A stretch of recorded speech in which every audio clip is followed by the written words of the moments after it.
Olá, povo de Deus, segunda-feira da 22ª semana do Tempo Comum, dia 31 de agosto de 2020. 1 Coríntios 2, de 1 a 5. Já falamos bastante da comunidade de Corinto, fundada por Paulo, depois de sua tentativa um tanto fracassada em Atenas. Como sabemos, também Atenas se caracterizava pela cultura filosófica, terra dos grandes filósofos Sócrates, Platão, Aristóteles e muitos outros. Já em Corinto, apesar de ser uma cidade eclética, com 2 portos, aberta às novidades, Paulo descreve a comunidade como sendo composta de gente simples. Paulo diz: irmãos, reparai em vós mesmos, os chamados, não há entre vós muitos sábios de sabedoria humana, nem muitos poderosos e nem muitos de família nobre. A cultura grega, por outro lado, era bastante influente, inclusive no Ocidente.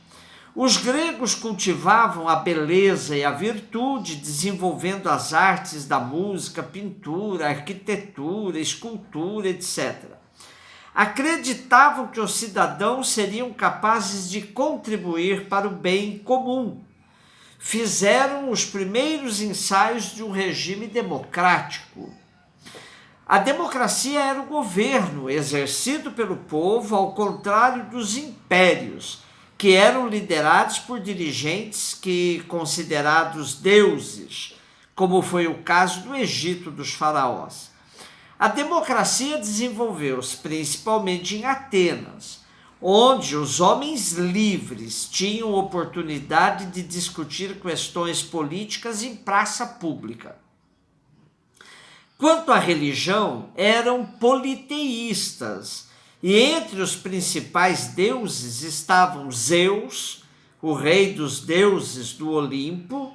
Ele seria chamado mais tarde de Júpiter pelos romanos.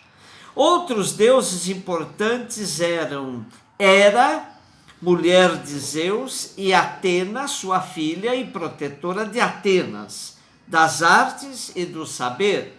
Apolo, deus da luz, Artemísia, deus da caça, Dionísio, deus do vinho, Hermes, protetor do comércio, Afrodite, deusa do amor e da beleza.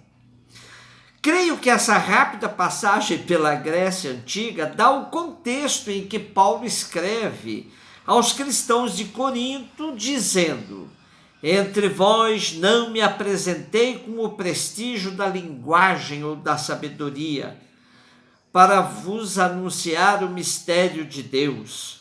Julguei não dever saber outra coisa entre vós, a não ser Jesus Cristo, e este crucificado.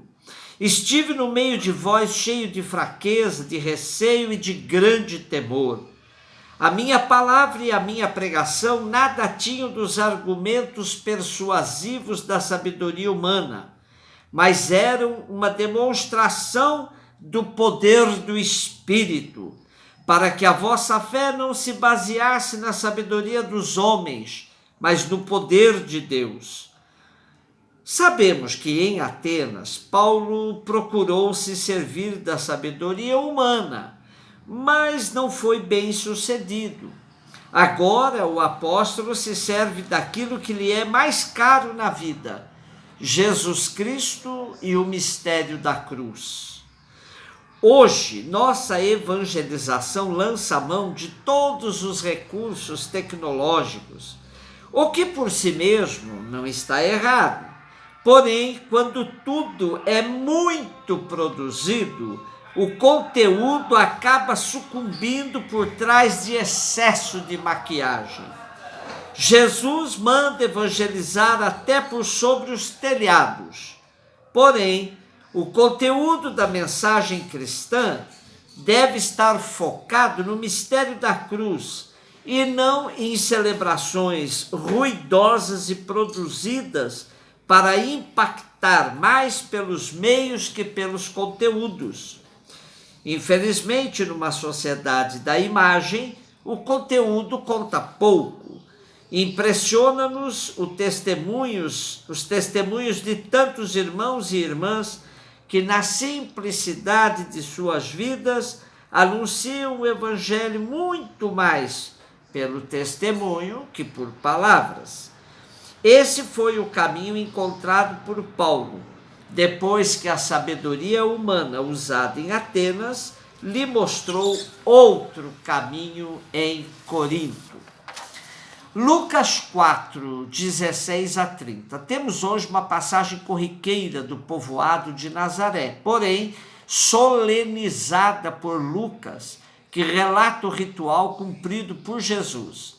Trata-se de um sábado, no ambiente da sinagoga, onde no culto semanal se ora, se canta e se lê um trecho da lei e depois outro trecho de um profeta. Há um funcionário da sinagoga para preservar bem os pergaminhos que contêm a palavra revelada.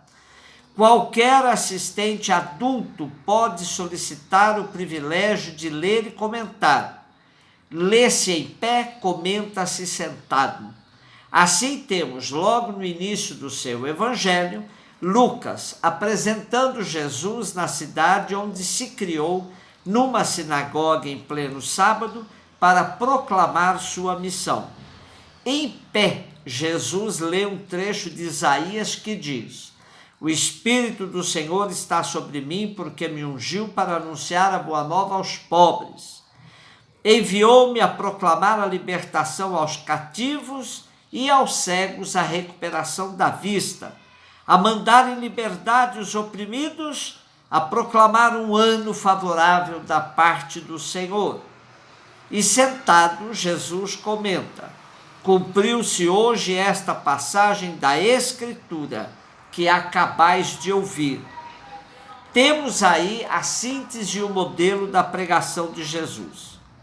Para Jesus, a tradição do ano da graça do Senhor, presente no livro do Levítico, capítulo 25, é retomada aqui de forma atualizada. Lá de 50 em 50 anos, fazia-se uma retomada da organização social de Israel em moldes de justiça, para conter o enriquecimento ilícito de uns às custas da pobreza de muitos. A terra acumulada em poucas mãos voltava a ser distribuída igualitariamente. Um refrão perpassa o capítulo 25 do Levítico: "Que ninguém dentre vós explore o seu irmão." Lá na tradição de Israel, esse ano da graça era conhecido como o ano jubilar, o ano do jubileu. Seria uma proposta de ouro nestes tempos de pandemia, um ano de perdão das dívidas dos países pobres, sempre tão explorados pelos chamados países desenvolvidos do primeiro mundo. Começar de novo, em novos moldes. Aí está o programa de Jesus, recobrando a vista aos cegos, libertando os presos, anunciando, enfim, a boa nova aos pobres. E no episódio de hoje temos também a síntese das reações que sucederão em relação ao ministério de Jesus: empolgação superficial, rejeição e tentativa de homicídio. Jesus não se deixa levar pela admiração superficial dos seus ouvintes. Percebe-se que eles comentam sobre a sua origem. Não é este o filho de José? Então Jesus lhes diz: "Certamente ides citar-me o provérbio: médico, cura-te a ti mesmo. Tudo o que ouvimos dizer que fizeste em Cafarnaum, falo também aqui na tua terra." E acrescentou depois: "Em verdade vos digo, nenhum profeta é bem recebido na sua pátria."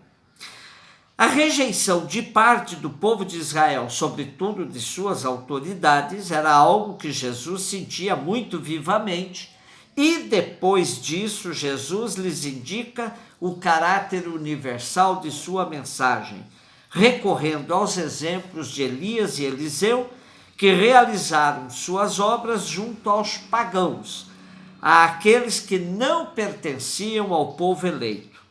Ao ouvirem estas palavras, todos na sinagoga se encheram de furor e, erguendo-se, lançaram Jesus fora da cidade e o levaram ao cume de um monte sobre o qual a cidade estava edificada, a fim de o precipitarem dali abaixo.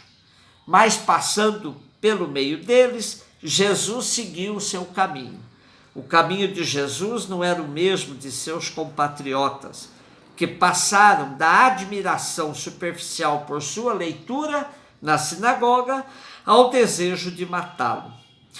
Quem pretende seguir o caminho de Jesus deverá estar disposto a ir com ele até o fim. E a rejeição e a morte podem estar no horizonte.